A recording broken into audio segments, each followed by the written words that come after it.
Fala aí pessoal, sejam muito bem-vindos a mais um vídeo de Biologia Direta, Biologia Sem Enrolação. Nesse vídeo de hoje nós iremos tratar de um assunto importantíssimo aí para as provas dos vestibulares, principalmente para a prova do Enem.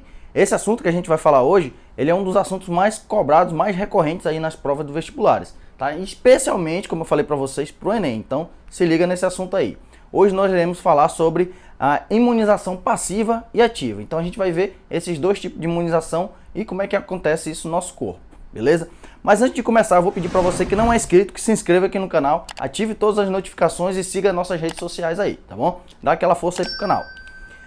Gente, quando a gente fala em imunização, eu lembro que a minha avó, meus tios, eles falavam antigamente que quanto mais danada é a mãe, né? Quanto mais peste é a mãe, mais forte será seu filho.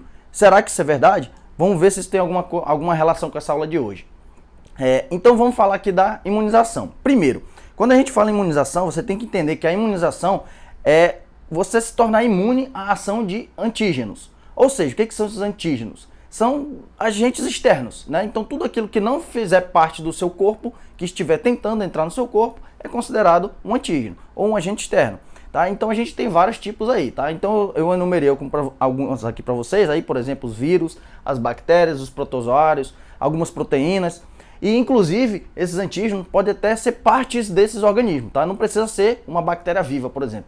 Até um pedaço de um vírus, por exemplo, pode ser considerado um antígeno, desde que ele esteja tentando invadir aí o seu corpo. Então, como ele não faz parte do nosso sistema, ele vai ser considerado um antígeno.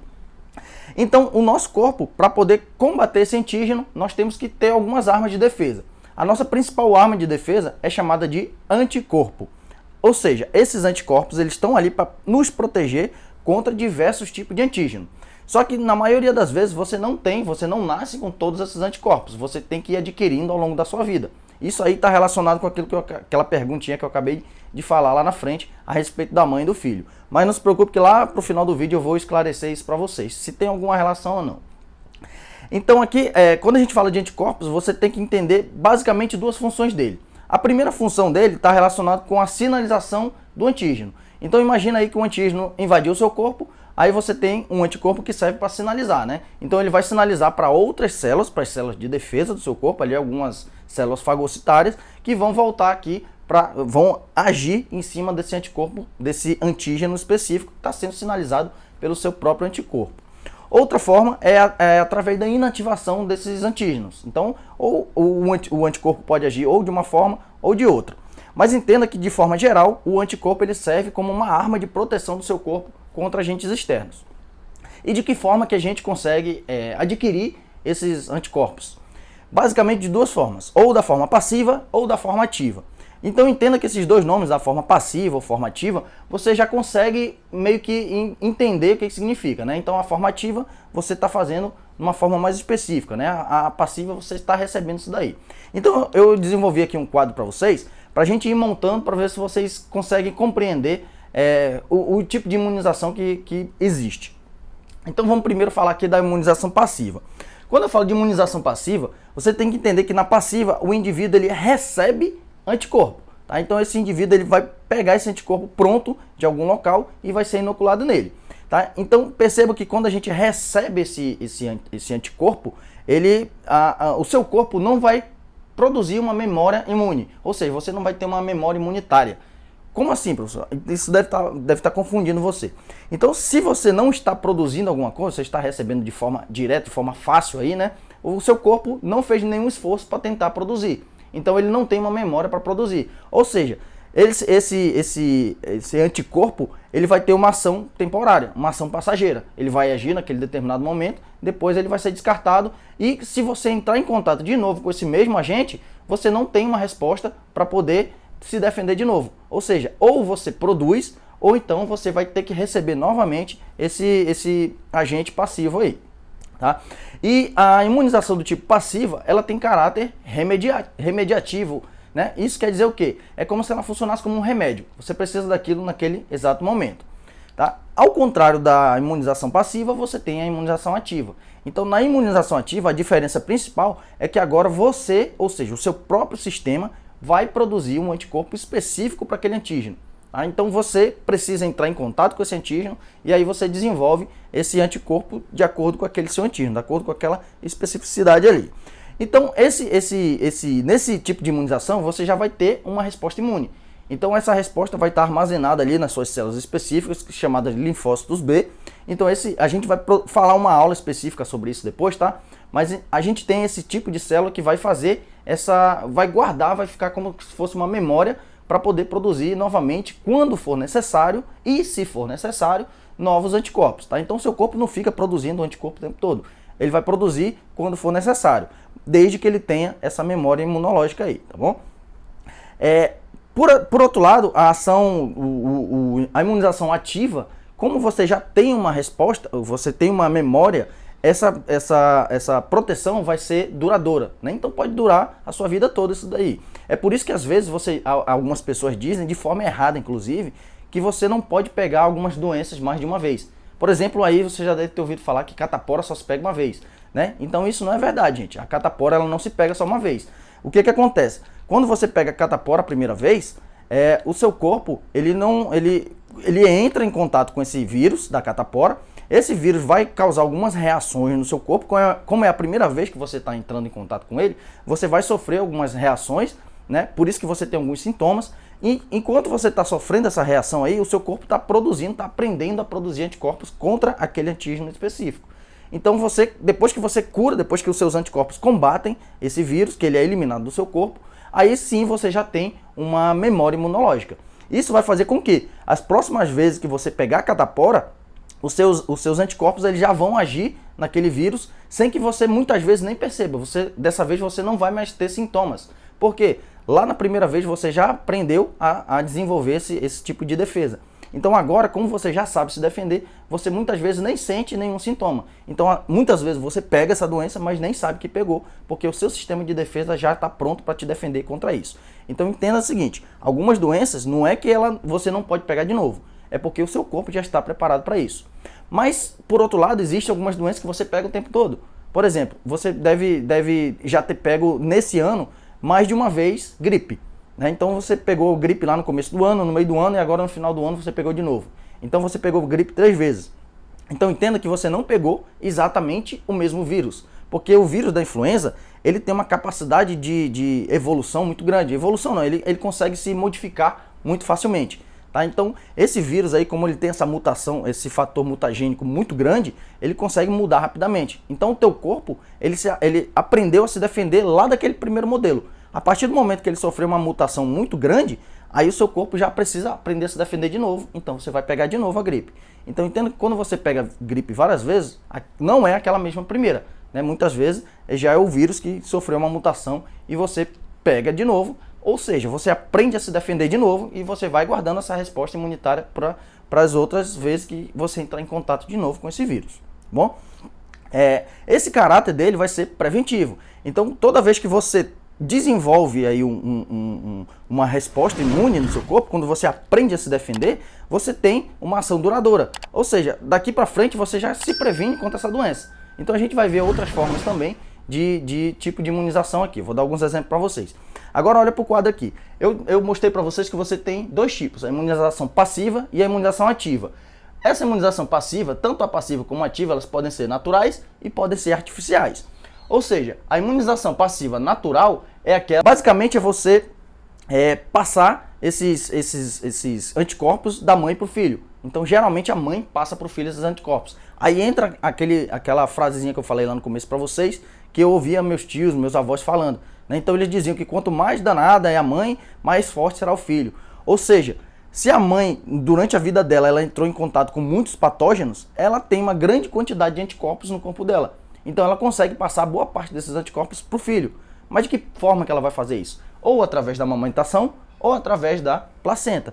Então a mãe consegue passar para o filho ali durante a gestação boa parte desses anticorpos e mesmo quando ele nasce, através da própria amamentação, ela consegue também passar boa parte desses anticorpos para o filho. Então ele já nasce bem protegido ali, dependendo da quantidade de anticorpos que essa mãe está conseguindo passar para esse filho.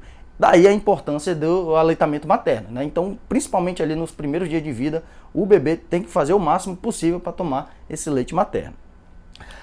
Em relação à imunização ativa natural, é através de contato com doença. Então, aquele exemplo que eu acabei de dar para vocês. Se você entra em contato, por exemplo, com o vírus da poliomielite, você aprende a se defender. Ah, professor, eu entrei em contato com o vírus da gripe. Aí você tem que aprender a se defender. Eu entrei em contato com uma bactéria X, com um protozoário Y. Ou seja, você está criando respostas imunes para aquilo. E você, como isso está sendo de forma natural, a gente considera isso como uma imunização ativa do tipo natural.